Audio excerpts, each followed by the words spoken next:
Welcome to today's Crosspoint Devotion. I hope you're having a great week. What we want to do today is to continue to build on the omnis of God. I've been encouraging you to read John chapter 1, verses 1 through 18 to kind of correlate with the videos that we're doing. In the first week, we talked about the omnipotence of God. He is all-powerful. And then last week, we talked about His omnipresence, that He is in all places at all times. He's above time.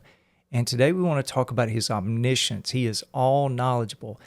Wouldn't it be great if you and I had telepathic powers where we could walk up to someone that we've met, or maybe somebody that we know, and we could know everything that was going on in their minds?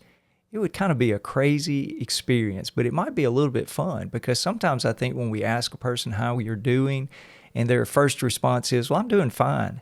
Inside their mind, they're thinking, this is the most horrible day I've ever lived on the entire journey of my life. But they don't put those words into their mouths and let us hear that. But if we were telepathic, we could read their minds. Or maybe we walk up and say, how do you like my outfit? And they say, it looks great. And they're thinking in their mind, this is the most hideous outfit this person's ever put on their body. It's awful. They ought not to ever wear that again.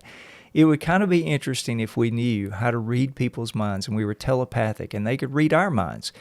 But the reality is we are kind of limited as human beings, and we can't do that.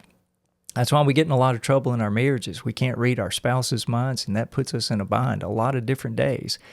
But when it comes to God, He is all knowledgeable. He knows everything. He knows us inside and out. He knows every fabric of our being. He knows every thought that runs through our mind. He is all-knowing. He's omniscient, and He knows all things. Now let me read that for you in John chapter 1, verses 16 and 17. Indeed, we have all received grace upon grace from His fullness, for the law was given through Moses.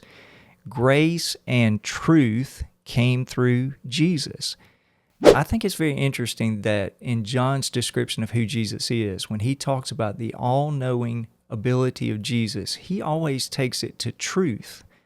If you read John's gospel in its entirety, you'll find that truth is a key concept. We know in John 14:6, when Jesus was speaking, Jesus told him, as he's talking to the disciples and they're asking him questions, I am the way, and then here it is, the truth and the life. No one comes to the Father except through me.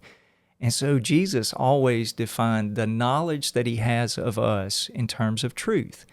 And that helps us to think of a little bit, just real quickly today, that in our world, everything is either truth or it's lies. And because many of us are deceived and we fall into the trap of believing the lies that the enemy has planted in our world, we don't know the truth. And you can't really know all things until you know the truth. And that truth comes by knowing Jesus. And so I want to encourage you to, again, keep reading about Jesus. If you get beyond John chapter 1, verses 1 through 18, I want to encourage you to keep reading the rest of that gospel to understand who Jesus is. And He's going to talk a lot about how He's the truth and He's bringing the truth to this world, because when we have the truth, we have the knowledge that we need. And He's all knowledge, and He knows all the truth. And so therefore, the more time we spend with Him, the more truth we'll know and the less we'll be deceived by the lies of the devil. And we know that those who don't know Jesus, they're deceived daily by the devil's lies. In fact, he's deceived them into thinking they can have their own life apart from Jesus, and that's going to end up costing them an eternal relationship with the Father through Jesus Christ, and they're going to spend eternity in hell. But for those of us who know Jesus, we don't need to be deceived by that lie any longer, and we need to get our eyes on the truth. And when we know the truth, we'll have the knowledge we need to live this life, because Jesus is all knowledge. He's omniscient. He knows all things that we need to know to have the eternal relationship with the Father. So today, keep your eyes on Jesus. Study the truth. And as you study the truth, you'll be able to live fully in the abundant life that He's promised us. I hope that'll encourage you, and we hope you'll come back and join us for the next Crosspoint Devotion.